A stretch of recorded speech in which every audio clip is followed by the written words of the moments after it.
다음으로 전속입니다. 예, 전속. 우리가 전기력선이 흐른다 이렇게 생각하시면 되는데 Q쿨롱에서는 몇 개의 전기력선이 발생합니까? 엡실론분의 Q개입니다. 보세요. 전기력선 E는 엡실론분의 Q개라고 했습니다. 그런데 만약에 공기 중에서 1쿨롱이다. 그럼 몇 개일까요? E는 Q는 1이고요. 엡실론은 얼마예요? 8.85 곱하기 10의 마이너스 12승이라 그랬죠. 공기 중에서 엡실론 제로니까. 그러면 이것이 실제로 1100억 개의 전기력선이 발생하게 됩니다. 1100억 개. 너무 많다. 이해하기가 어렵다는 거죠. 우리가 1쿨롱이 있을 때 거기에서 1100만 개도 아니고 1100억 개의 전기력선이 발생하지만 우리가 굳이 1100억 개를 놓고 볼 필요가 없다는 겁니다. 그래서 1쿨롱에서 1100억 개의 전기력선이 발생하지만 실제 한 개의 전속이 흐른다. 고 가정한 겁니다. 한마디로 너무 많으니까 계산하기 힘들다.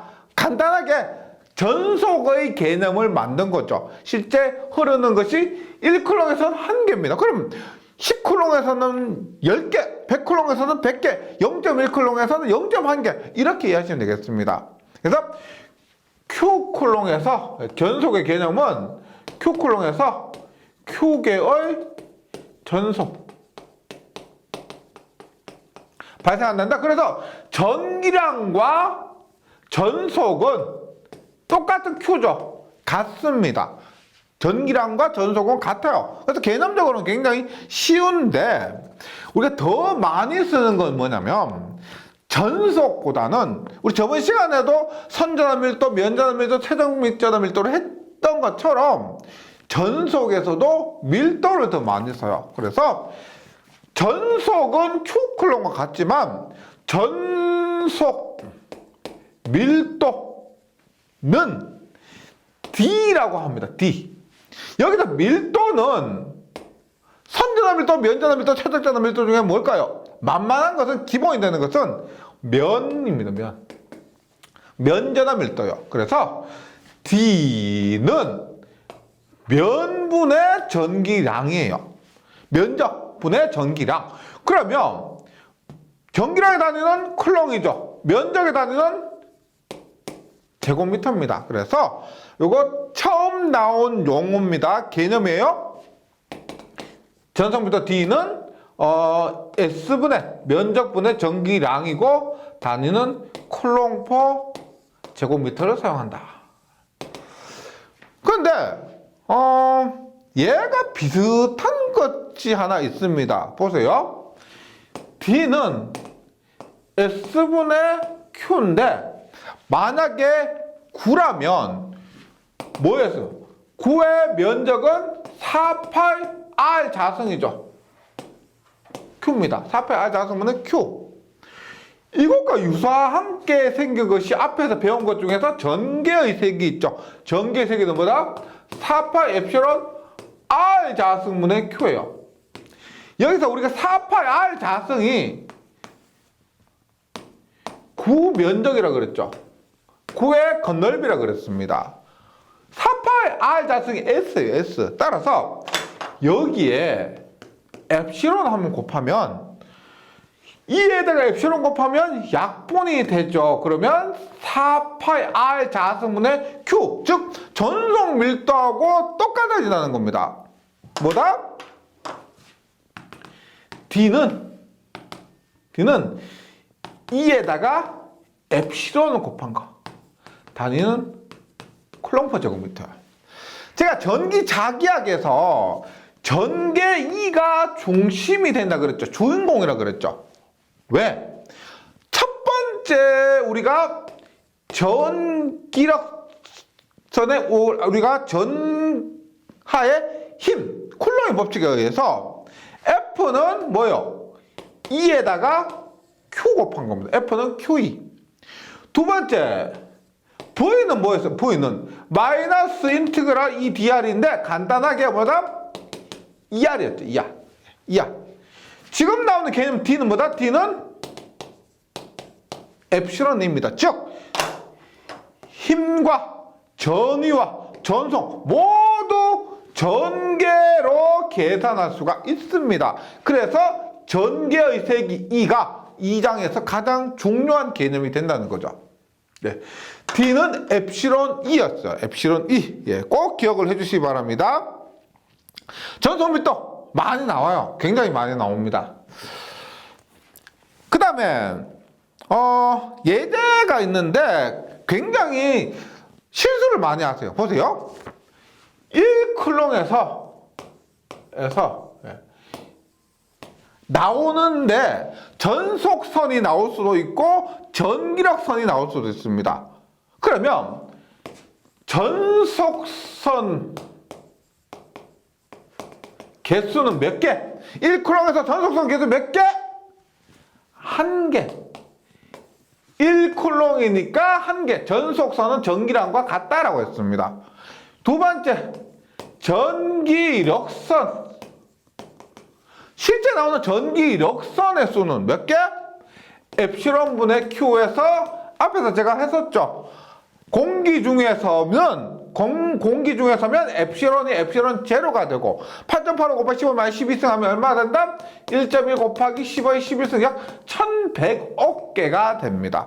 전속선의 개수를 묻는지 전기력선의 수를 묻는지 확실히 구분해 주시기 바랍니다. 굉장히 쉬운 문제인데 이것 너무 간단하게 생각하시다가 전속 물었는데 전기력선 물었는데 전속선 이렇게 헷갈려서 틀리는 경우가 많이 있습니다. 확실히 구분을 해주시기 바라고요.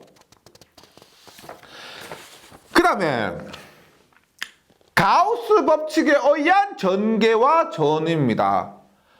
앞에서 앞 시간에서 언급을 했었어요. 보세요. 우리가 전개를 구할 때는 어떤 공식으로 구했느냐? 앞에서 맨 처음 전개를 얘기할 때 쿨롱의 법칙에서 F는 QE, E는 Q분의 F 이렇게 구했었습니다. 그 다음 V는 어떻게 구했느냐? V는 마이너스 인티그랄 E dr 이런 식으로 앞에서 구했죠. 그랬습니다. 그런데 지금은 뭐냐면 가우스 법칙에 의한 전개와 전이, 즉 앞에서 배운 가우스 법칙 있죠. 가우스 법칙으로 우리가 E를 구하고 앞에서 쿨롱 법칙을 구했는데 지금 가우스 법칙으로 E를 구하고 그걸 가지고 전위를 구하는데 우리가 이때는 구전할 때 이 공식을 적용했고요. 지금은 저번 시간에 우리가 면전함밀도, 선전함밀도 이런 것들을 모두 배웠기 때문에 구뿐만 아니고 선, 면 이런 것들 모든 경우에 전개의 세기를 한번 구해본다는 겁니다. 그래서 가우스 법칙에 의해서 전개의 세기를 구하는데 첫 번째로 이게 생긴 형상에 따라서 면인지 선인지 군지 그런 것들에 따라서 구분을 좀 해주시기 바랍니다. 공식이 워낙 많기 때문에 이렇게 구분 안 하시면 힘들어요. 첫 번째, 무한, 평면. 그래서 첫 번째 있는 것이 무한면에 의한 전개의 세기. 무한면에 의한 전개의 세기를 구하고 그에 따른 전위이고요. 두 번째, 구. 세 번째, 선. 전나가 선에 분포되어 있을 때. 네 번째로, 기타, 쌍극자, 이런 것들에 대해서 전개의 세기와 전위를 구해봅니다. 근데 그 공식은 똑같아요. 가우스 법칙입니다. 가우스 법칙. 뭐예요? 가우스 법칙 앞에서 했지만 다시 한번 적어봅니다. 가우스 법칙은 N은 E, S는 엡실론 분의 Q겠다. 따라서 E는 어떻게 돼요? E는 엡실론 S분의 Q가 됩니다. 이것이 유명한 가우스 법칙이에요. 전기의 세기를 이 공식에 대입해서 구할 수가 있다는 겁니다. 여기에서 엡시론은 유전율, S는 면적, Q는 전기량인데 이 Q를 우리가 보세요. Q는 선진화 밀도에 의하면 람다 L, 면전화 밀도에서는 뭐 로우 S, 최적전화 밀도에 의해서는 로우 V의 V 이렇게 되는 겁니다. 면전화 밀도가 주어졌다 그러면은 엡실론 S 곱하기 S, 면전화 밀도 곱하기 면적을 통해서 전기량 Q를 대입하고요. 선전하다 그러면 선전화 밀도 곱하기 길이를 통해서 전기량을 구할 수가 있습니다. 그리고 앞에서 제가 D 전속 밀도를 했죠. 전속 밀도가 쿨롱/제곱미터였습니다. 그런데 단위가 쿨롱/제곱미터인데 쿨롱/제곱미터 전체 전기량을 면적으로 나눈 겁니다. 이게 뭐가 비슷해요?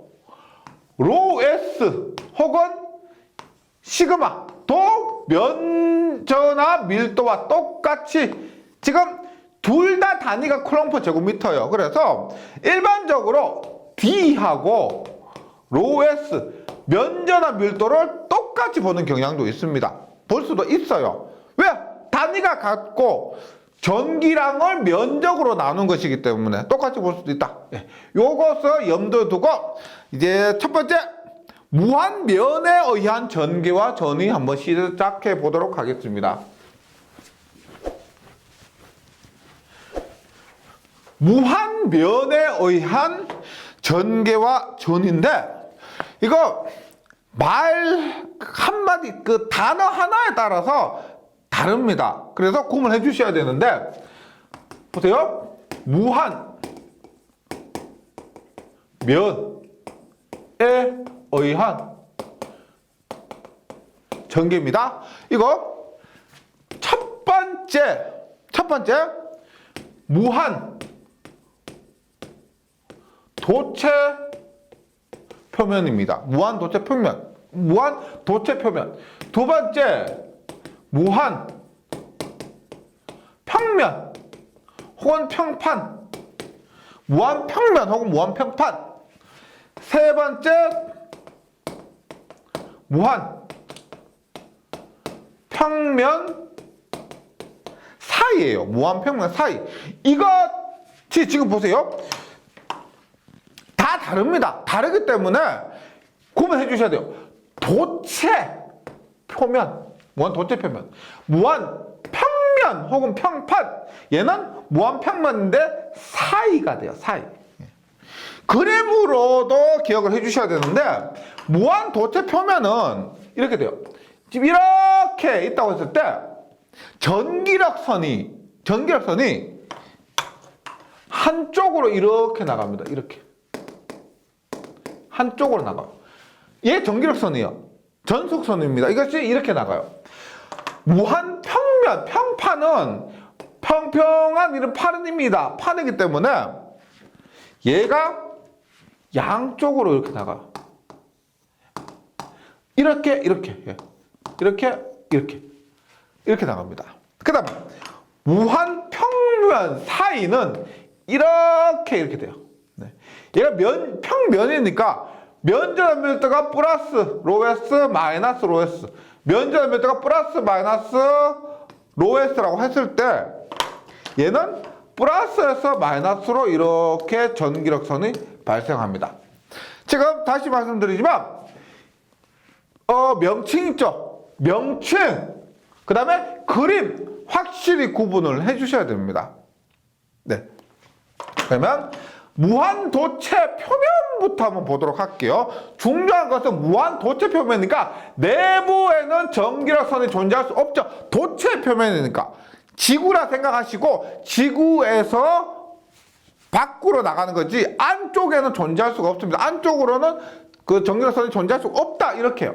그러면 E는 엡실론 S분의 뭐다? Q라 그랬죠. Q라 그랬습니다. 그러면 엡실론 S분의 전기량, 전하량 Q는 앞에서 전하 밀도할 때 이렇게 보세요. 면전하 밀도 시그마 곱하기 면적이죠. 전기량은 면전하 밀도 곱하기 시그마, 면전하 밀도 시그마 곱하기 면적하면은 전기량이죠. 예. 시그마는 S분의 Q니까 Q는 시그마 S 이렇게 되잖아요. 그러면 나왔습니다. 어떻게? 약분하니까 얼마? 엡실론분의 시그마가 돼요.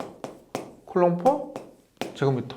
엡실론분의 시그마 이렇게 되는 겁니다. 그래서 무한도체 표면에 의한 전개의 세기는 엡실론분의 시그마. 공식 굉장히 간단하죠. 근데 우리가 구도체 표면과 동일해요. 보세요. 이는 엡실론분의 시그마인데 시그마는 뭐예요? 면적분의 전기량이죠. 면적 얼마예요? 9라면. 얘가 지금 일반 도체 표면을 했는데 그 도체 면적이 9라면 4파이 R의 제곱이죠. 얼마?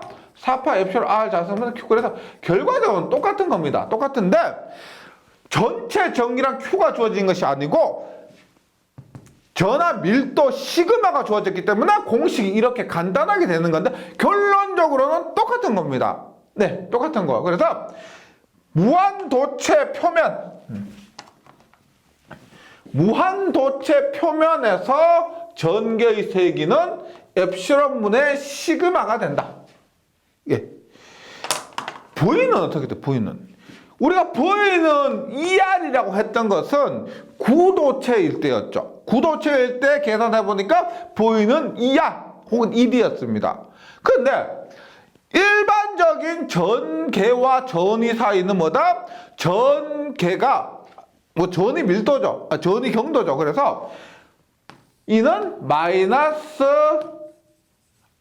V는 마이너스 인티그랄 EDL이 됩니다.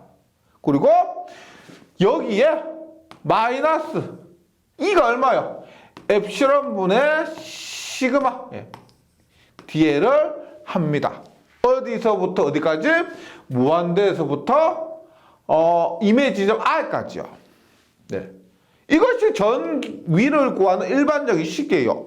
그러면 이걸 해보면 어떻게 돼요? DL이니까 엡실론분의 시그마 R이죠.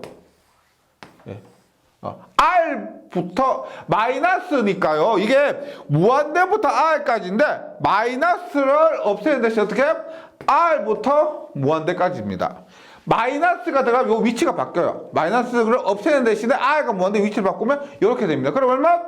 엡실론분의 시그마 무한대 마이너스 엡실론분의 시그마 R 하면 무한대가 붙었죠. 예. 무한대 붙었고 얘는 R이니까 얼마? 결과적으로 무한대가 됩니다. 무한대. 즉 전개는 엡실론분의 시그마, 전위는 무한대. 뭐가? 무한도체 표면에서의 전개와 전위가요. 이렇게 됩니다. 이런 식으로 해나가는 거예요. 두 번째, 무한평면판. 무한평면판에서 E는 어떻게 됩니까? 똑같죠?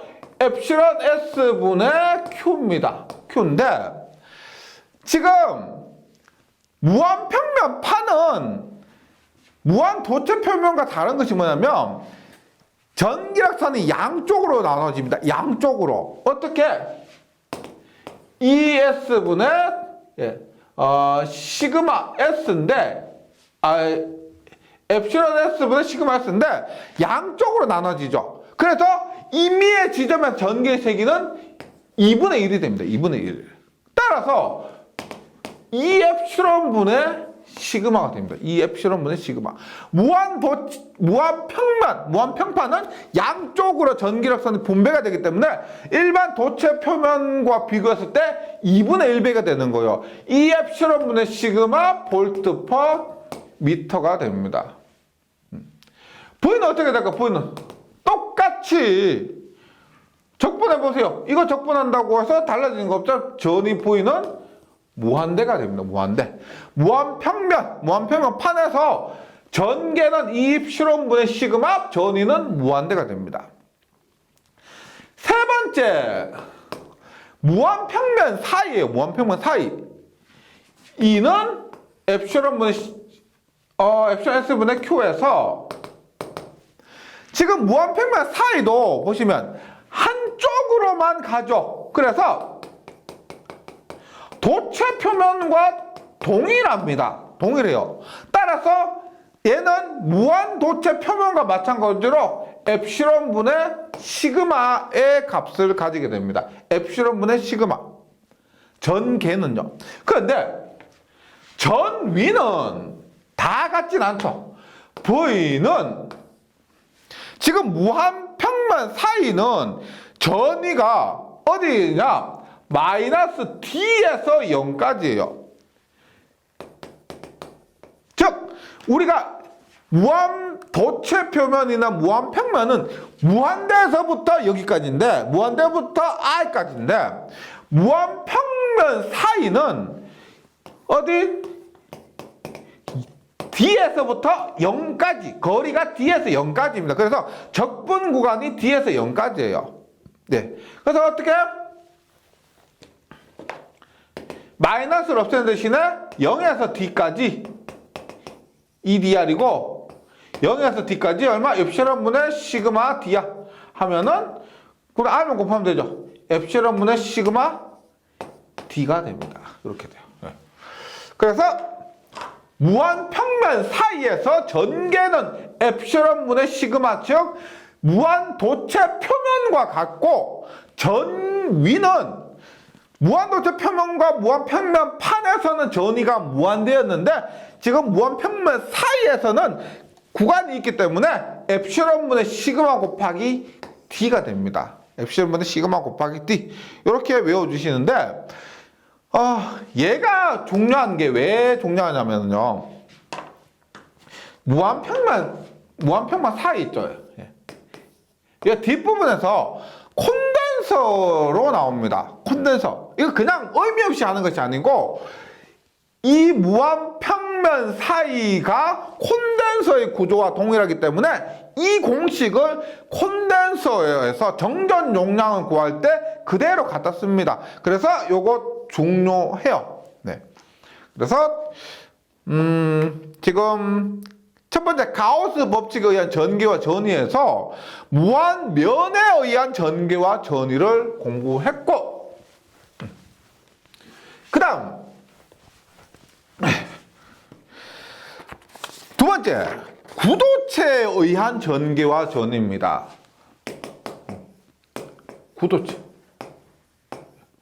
구도체는 이것도 구분해 주셔야 돼요. 첫 번째 일반 구 혹은 점, 구전화 점전화, 우리가 앞에서 했던 거예요. 얘는 뭐 크게 할 필요 없을 겁니다. 앞에서 했던 거 그대로니까. 두 번째로는 동심구가 있습니다. 동심구. 두 번째는 동심구. 구 안에 구가 들어있는 거예요. 얘도 자주 나오고, 세 번째 얘는 공식만 암기해 주시면 되는데, 도체 내 전하가 분포 가정입니다. 가정. 즉 구도체는 구도체인데 우리가 앞에서 도체 내에는 전하가 존재할 수 없다라고 했죠. 그런데 도체 내, 구도체 내에 전하가 분포한다고 가정했을 때 전개와 전위가 됩니다. 그래서 구점은 우리가 앞에서 했던 것처럼 이러한 여기에 Q쿨롱이 있을 때, 동심구는 뭐냐면 이런 구가 있는데 이런 구를 이러한 구가 에워서 하고 있습니다. 이런 것이 동심구고요. 도체 내가 전하가 분포하는 것은 얘 똑같아요. 이렇게 되는데 이 안에 전하가 분포하고 있을 때를 가정한 겁니다. 그러면 첫 번째 구점에서의 전개와 전위는 했죠. 얼마요? 1번에서 보이는 얼마? 2는 4파 엡실론 R 자승분의 Q 볼트 퍼 미터. V는 얼마요? V는 4파 엡실론 R분의 Q 볼트입니다. V에서는 이렇게 우리가 9에서는 전개와 전위가 이렇게 구해진다. 앞에서 한 거니까 의미가 없고요. 두 번째, 동심구에서는 우리가 2장 처음에 정전 유도 현상이라고 합니다. 정전 유도 현상이 뭐냐면 이렇게 있습니다. 보세요.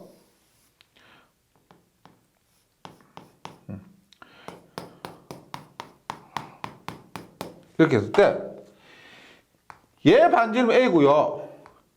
얘 반지름 B고 얘 반지름 C입니다. C일 때 정전 유도 현상이 내가 여기에 플러스를 줬습니다. 그러면 가까운 곳에 여기에 뭐가? 마이너스가 유도됩니다. 마이너스가 유도. 그 다음에 여기는 다시 플러스가 유도됩니다. 플러스. 그래서 결국 이렇게 되는 거예요. 이 부분에는 플러스 Q. 이 부분 플러스 Q. 이 부분에는 마이너스 Q. 다시 이 부분에는 플러스 Q의 전하가 유도되게 됩니다. 이건 우리가 2장 첫 시간에 했던 정전 유도 현상이에요. 플러스 Q 주면 마이너스 Q 플러스 Q 이렇게 되는 겁니다. 이렇게 했을 때 전개 E는 동일해요. E는 9니까 동일합니다. V가 문제인데 V가 보세요. 이 지점의 전위를 구하라 라고 하면은 이 지점에 의한 전위는 4파이 엡실론 A분의 Q. 이 지점에 의한 전위는 4파이 엡실론 B분의 Q. 이 지점에 의한 전위는 4파이 엡실론 C분의 Q예요. 그런데 얘는 플러스 Q, 얘는 마이너스 Q, 얘는 플러스 Q죠. 따라서 4파이 엡실론 분의 Q로 묶으면 얼마? A분의 1 마이너스 B분의 1 플러스 C분의 1 이런 식으로 됩니다. 우리가 케이블 있죠. 케이블 보면은 굴이 있고 절연체 있고 뭐 다시 피복으로 시스 있고 여러 겹으로 이렇게 이루어져 있죠. 뭐 그런 경우라고 보시면 돼요. 똑같은 건 아닌데 그와 유사하게 실제 전기를 공부하게 되면은 뭐 위에 뭐가 있고 이렇게 덮어서 하고 있는 경우가 많습니다. 그런 것과 유사하고 동심구예요. 동심구는 전개는 이렇게 동일한데 전위는 정전 유도 현상에 의한 전하가 플러스 마이너스 플러스 유도되기 때문에 이렇게 됩니다. 이렇게. 세 번째, 도체 내 전하가 분포되어 있다고 가정한다는 것은 실제 이렇게 되는 경우는 없죠. 그런데 가정입니다. 그래서 시험에서 실제 많이 나오는 것도 아니에요. 실제 시험에서 많이 나온 것도 아니고 그래서 이 과정을 뭐 유도하는 것은 제가 교재에 수록을 해놨습니다. 너무 그냥 공식만 딸랑 뭐 말씀드리고 넘어가면 좀 혼란스러우실까봐 궁금하신 분들은 교재에 유도 과정이 있으니까 한번 참고해 주세요. 유도 과정 중에 3분의 4 파이R 세제곱이라는 것은 9의 최적을 얘기한 것이고 그 내부의 전하와 전체 전하 비율을 가지고 구한 겁니다. 그렇게 했을 때 내부의 전개는 내부의 전개입니다. 내부의 전개. 얼마? 4파 엡실론. 지금 반지름이 A, 반지름 A라고 했을 때 A 세제곱분의 반지름의 세제곱분의 얼마? Q고요. RR. 내부의 그 길이 RR 이렇게 됩니다. 그 다음에 외부는 어떻게 돼요? 외부는 내부는 이러한 공식에 의해서 구할 수가 있고 외부는 똑같아요. 똑같죠? 내부가 문제지 외부는 우리가 앞에서 했던 구점 혹은 동심과 동일합니다. 4파이 엡실론 R 세제곱분의 R 제곱분의 Q가 됩니다. 그럼 전위는 더 복잡합니다. 맨 끝에 있는 공식 보시면 4파 엡실론 A분의 Q에 2분의 3 마이너스 2A 자승분의 R의 제곱 볼트.